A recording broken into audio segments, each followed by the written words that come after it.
What would you do if you dropped your child off at daycare, and when you picked him up, he couldn't walk, couldn't talk, and couldn't breathe on his own? This isn't a horror film. It's not a twisted crime drama. It's real, and it happened in a quiet Colorado neighborhood, inside an ordinary-looking home that had something far more sinister than anyone could imagine. A trusted caregiver, a toddler with bright eyes and a contagious laugh, and a nightmare that unfolded behind closed doors, where abuse, silence, and minutes of hesitation turn into a lifetime of consequences. Tonight, we bring you the heart-wrenching, true story of a mother's worst fear realized and a little boy who survived the unthinkable. If you care about justice, if you believe no child should suffer in silence, and if you want to know what really happened behind that door, then stay with me. Make sure to subscribe to this channel right now, because what you're about to hear will leave you breathless, and the truths we uncover may just help prevent it from happening again. Now, let me take you back to the day everything changed.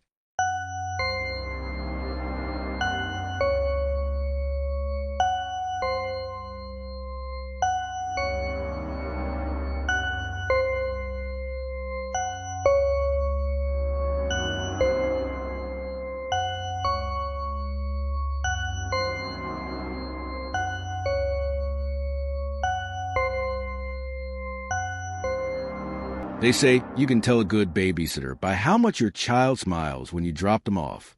But on a quiet morning in late August 2023, Stephanie Reichert left her 2-year-old son in what she believed was capable hands. And instead, she unknowingly handed him over to the worst day of his life. The small suburban home in Lakewood, Colorado, didn't look dangerous. The lawn was trimmed, a child's plastic playset sat in the yard.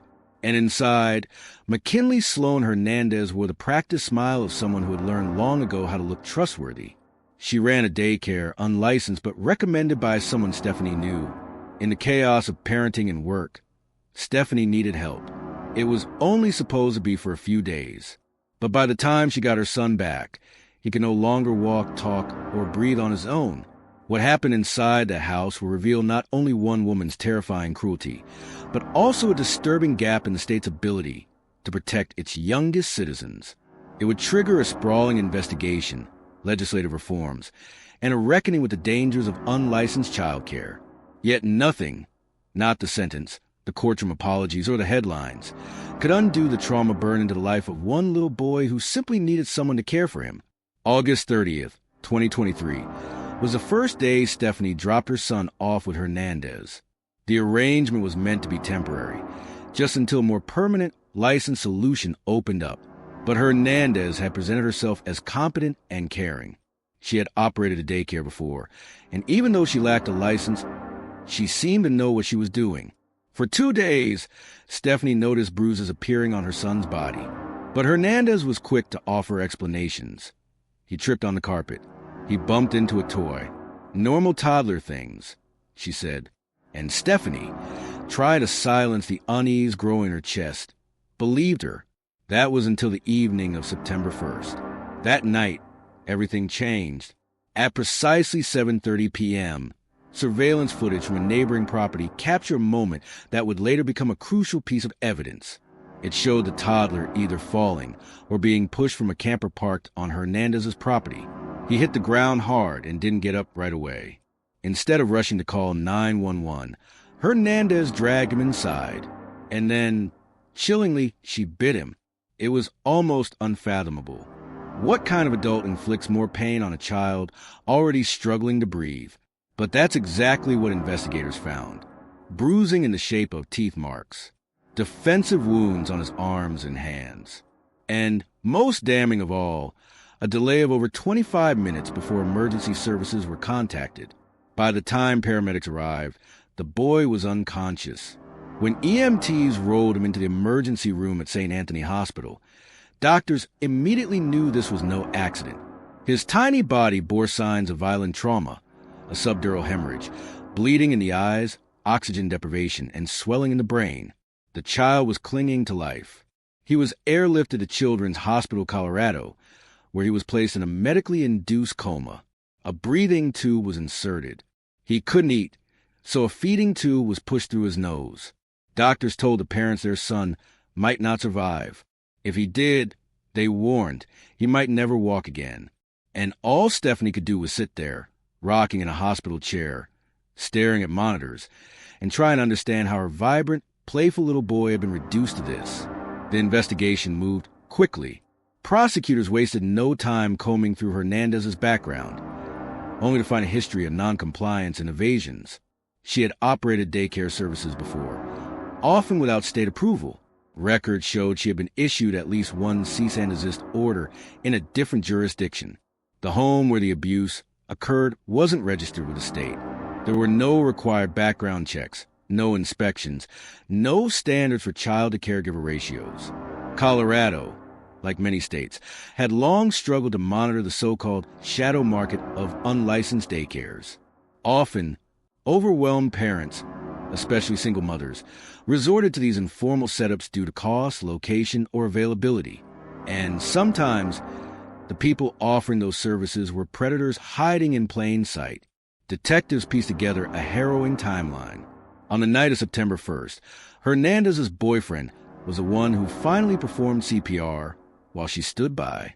One of the responding officers later testified that she showed more concern for her own legal liability than the child's well-being. When asked why she hadn't called sooner, Hernandez replied, "I didn't know if it was that serious." But the medical evidence told a different story. Not only had she delayed help, she had actively assaulted him. A forensic pathologist noted that some injuries could not come from a fall. They were deliberate. And just like that, Hernandez went from a self-styled caretaker to a criminal defendant. The trial began in April 2025. It lasted 7 days, but felt like an eternity for the boy's family. They sat in the front row every morning, bracing themselves for testimony that would scrape at their already raw grief. Photos of the boy's injuries were shown to the jury. Doctors described the painstaking steps required to keep him alive. Prosecutor Tyra Forbes didn't mince words. She bit him. She delayed help. She made choices, cruel, cowardly choices, that nearly cost a 2-year-old his life, she said in her opening argument. The defense tried to argue recklessness, not intent. They said Hernandez panicked, didn't understand the severity, didn't mean to hurt him. Her lawyer leaned into her mental health history, painting her as overwhelmed rather than malicious. But the jury was unconvinced. On April 25th, they found her guilty of child abuse, recklessly causing serious bodily injury, a felony that carried a maximum of 24 years. When sentencing day came in June, the courtroom fell silent. Hernandez stood motionless in a pale blouse, her face unreadable. Family members of the victim took turns addressing her directly. The boy's mother spoke through tears, her voice steady but breaking. "You stole my son's future," she said. "You stole our mornings, our laughter, his safety. You took away the milestones we waited for. You turned my little boy into a patient." The father, a military veteran, was more blunt. "You didn't just hurt him. You destroyed the version of him that existed before you touched him. Now, every moment of his life will be shaped by what you did." Judge Conaguglia handed down the sentence: 18 years in prison with an additional 3 years of parole. She noted that while the charge was technically for recklessness, the delay in seeking help made Hernandez's actions particularly aggravating.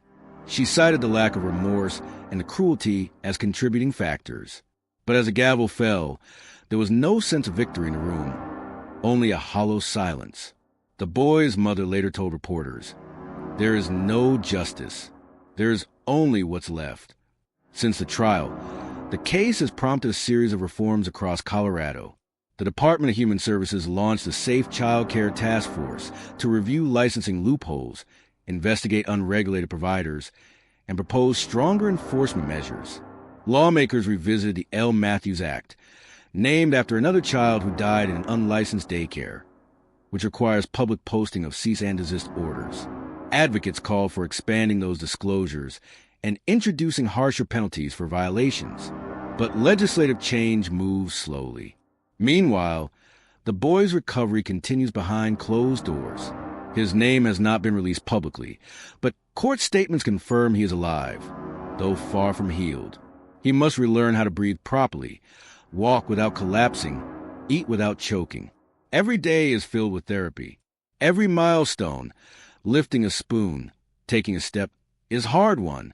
His family has stopped hoping for a full return to who he was. They now pray simply that he will be able to live in peace. There's a cruel irony in the fact that a child so small could be the center of such enormous pain. But that's exactly why this story matters. Because his life, before and after, exposes the silent dangers that can hide in plain sight: an unregulated system, a lapse in enforcement, a neighbor who seems trustworthy until it's too late. And because behind every headline is a family still sitting in a quiet living room, surrounded by medical bills, therapy appointments, and the unspoken ache of what might have been. He was 2 years old. He smiled when he saw cartoons, loved playing with toy trucks, and called out for his mom when he was scared. He deserved more. And somewhere, tonight, he's tried to remember how to move his legs, how to breathe without help, how to reclaim a life that never should have been stolen in the first place. He was only 2 years old. He didn't understand the danger. He didn't know that the person meant to protect him would become the reason he now struggles to breathe, to move, to simply be a child again. The woman who did this will spend years behind bars. But what about the years this little boy lost? What about the trauma that lives on in his body, in his parents' eyes, in every medical report that reminds them their son was broken by someone they trusted? And here's the question none of us can shake. How many more children are out there right now, behind closed doors, in unlicensed daycares, waiting for help that may never come? This isn't just one family's tragedy. It's a warning. So now I ask you, what needs a change? Should unlicensed care be banned entirely? Should penalties be harsher? Should states do more to protect our most vulnerable? Let me know what you think in the comments below. Your voice matters more than ever. And if this story moved you, please don't scroll past it. Like, share, and subscribe. Let's make sure this little boy's pain wasn't in vain. Let's make sure the next child is saved before it's too late. Because sometimes justice isn't enough. Sometimes awareness is the only thing standing between safety and silence.